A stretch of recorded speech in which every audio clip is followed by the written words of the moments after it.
Ever heard the phrase, fake it till you make it? Well, 3 British guys took that way too seriously, and somehow built the most accurate sniper rifle in modern history. No fancy factory, no military contracts, just a shed, a wild dream, and enough confidence to fool the British Army. Their rifle didn't just win the trials, it changed the game. It broke records, reshaped warfare, and even turned into the most iconic weapon in Counter-Strike. But before the fame came total chaos, fake factories, exploding prototypes, and one soldier who almost paid the price. This is the unbelievable true story of how 3 men in a shed outsmarted the entire defense industry and built a rifle that changed the world. And trust me, the twist at the end will make you look at every sniper rifle a little differently. So stick around.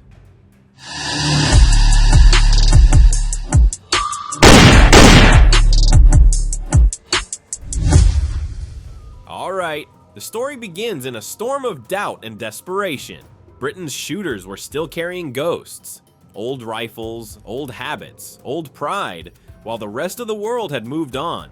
Their snipers needed precision. What they had were relics, the same rifles their grandfathers had dragged through the trenches. The old Lee Enfields had heart, sure, but they were antiques dressed for a modern war. Then came the Falklands, wind, mud, chaos, and rifles that couldn't keep up. When the shooting stopped, one truth echoed louder than the gunfire. The British Army needed a new weapon, something precise, something built for the future. Across the country, every major name in the business smelled money. Remington, Parker Hale, the kind of companies with marble lobbies and endless blueprints. They sent their best engineers, polished proposals, and glossy brochures to the Ministry of Defense. And then, somewhere in Worthing, 3 guys heard about the contest on the radio. No suits, no factory, just a cold shed stacked with metal scraps, cigarette ash, and ambition. Dave Walls and Dave Kaeg were tool makers, craftsmen who built guns the same way artists paint, one imperfect detail at a time. And Malcolm Cooper, he was the calmest man ever to stare down a rifle scope, an Olympic shooter who turned precision into poetry. When Malcolm tried one of Dave's homemade rifles, he didn't just hit the target, he rewrote it. He set a world record that day, and suddenly the British Army wanted to know who the hell built that gun. So these 3 misfits, working out of a garage that doubled as a storage room, decided to take on the entire defense industry. 17 companies entered the sniper rifle trials. Only one would walk away with the contract, and somehow, the odds were about to bend in favor of the guys with the least to lose and everything to prove.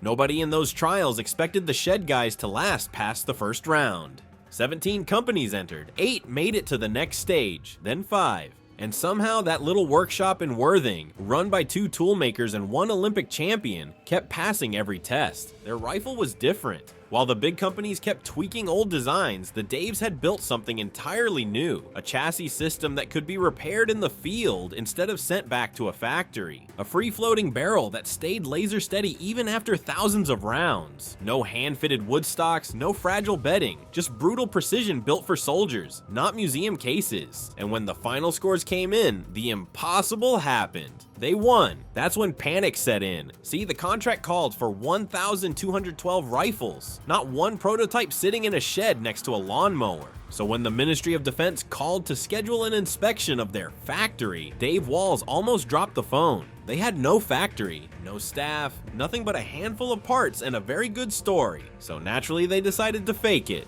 They rented an empty warehouse for a weekend, borrowed a few benches, scattered tools everywhere, and arranged half-finished rifles like props in a stage play. They even printed fake paperwork and laid it out on clipboards to look official. When the inspectors arrived, the trio gave the fastest tour in history. "This is where we machine the barrels," one of them said, waving at a random bench. "Over here's our assembly area," said another, pointing at a pile of bolts. They moved fast, very fast, because if anyone looked too closely, they'd notice the floor was still dusty from being unoccupied a week earlier. Then, in a stroke of brilliance, they suggested lunch. So off they went, the inspectors, the Daves, and Malcolm, all sitting in a cafe pretending everything was normal, while the 3 men silently prayed no one would ask to go back. Over sandwiches, one of the officers smiled and said, You know, this was really just a formality. We just had to make sure you weren't 3 guys working out of a shed. Dave nearly choked on his drink. They were literally 3 guys working out of a shed, and somehow the bluff worked. The army left impressed. The contract stood, and these 3 men had just convinced the British government that their fake factory was ready to arm the nation's snipers. They celebrated quietly because they knew the hard part was still coming. Now they actually had to build those rifles. But right when it seemed like the underdogs had pulled off the impossible, reality punched back. Winning a contract was one thing. Building over 1,000 sniper rifles for the British Army, that was a whole different battlefield. When the ink dried, the 3 guys did what any small maker would do. They handed the drawings to a bigger firm. On paper, it made sense. Machines, manpower, experience. The subcontractor was Pylon Industries, a company that built parts for guided missiles. Same metal, different purpose. Wrong move. Pylon started improving the design, cheaper alloys, cast parts where there should have been machined steel, tiny changes that looked harmless on paper but spelled disaster in the field. The first test rifles jammed, misfired, one even exploded, seriously injuring a Marine. That's when the ministry called. The voice on the line was calm but cold.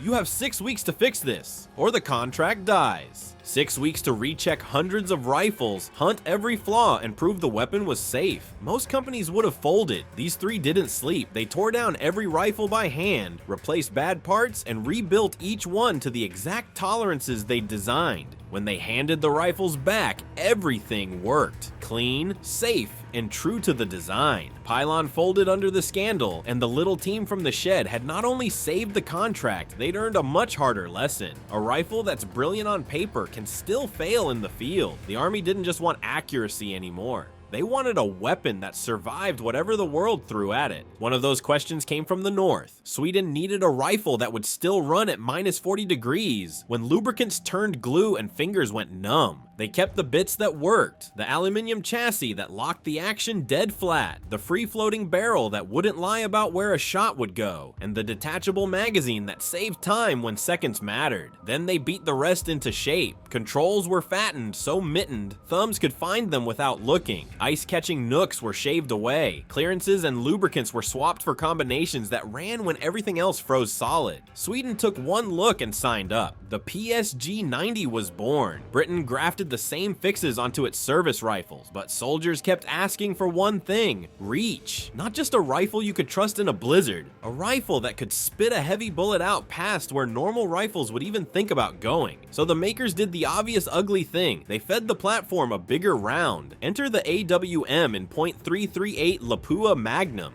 The same steady chassis, now hurling heavy rounds at ranges that used to be science fiction. It wasn't pretty, it was effective. And then the rifle got its moment. In 2009, out in Helmand Province, Corporal Craig Harrison had a line of targets no normal rifle could touch. What happened next would put this rifle on the map forever. 2 enemy machine gun teams were setting up dead ahead, and at the ranges Harrison faced, most weapons simply weren't useful. He had the AWM, the .338 Lapua version, on his bipod, glass dialed, and a steady breath. The distances were absurd. Harrison engaged targets at roughly 2,475 meters, about 1.5 miles. At that range, the bullet is in the air for something like 6 seconds. 6 heartbeats where the world can ruin you, wind shifts, mirage, target movement, and even the Earth's curve nudging the shot. Harrison didn't just aim where the enemy was, he aimed where they would be after the bullet had finished its long, lonely trip. The first few rounds were for zeroing, finding the wind, establishing where that specific rifle and load landed. Then the work began. One by one, targets dropped. One confirmed hit that day became the longest recorded military kill at the time. A shot that read like fiction until you watched the after-action report. Why did the rifle matter? Because the AWM gave him consistency. The chassis held the action steady. The barrel behaved the same on shot 1 as on shot 50. The bolt locked up tight, the trigger broke clean, and the barrel headspace system meant changing barrels wouldn't scramble the rifle's behavior. Harrison had time, tools, and a platform that didn't argue with him. That moment did more than earn a record. It proved the design's promise in the worst possible test. Real combat, real stakes, and long-range shots that left no room for error. And then gravity did something weird. The rifle left the battlefield and walked straight into pop culture. Then came the moment no one saw coming. The rifle that once lived in a British shed suddenly became a global celebrity inside a video game. It was the late 90s. A small Half-Life mod called Counter-Strike was taking shape, and the developers needed a sniper rifle that looked serious. Something with attitude. They found the Accuracy International Arctic Warfare, slapped it in the game, and renamed it the AWP. And just like that, history hit Respawn. In the virtual world, this thing became myth. One shot, one kill. Too pricey for beginners. Too powerful for mercy. Every pro wanted it, every rookie feared it, and every highlight reel had its sound echoing through Dust 2 and Mirage. No scopes, jump shots, clutch plays. This rifle didn't just kill players, it created legends.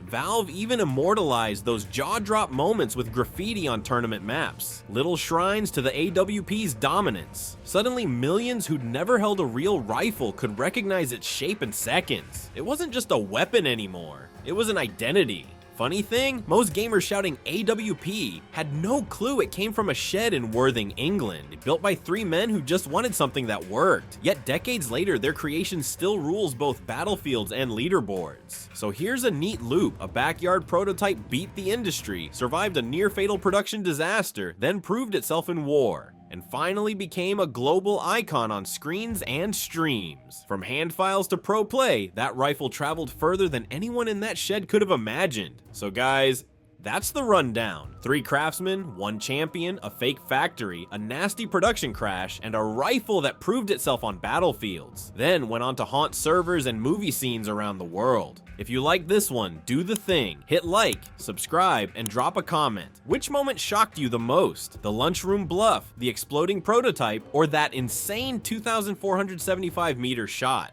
Want a deep tech teardown of the AW chassis, a short social cut for reels, or a timeline video that maps every twist? Pick one and I'll write it next. Thanks for sticking with it. Keep your groups tight and I'll see you in the next one.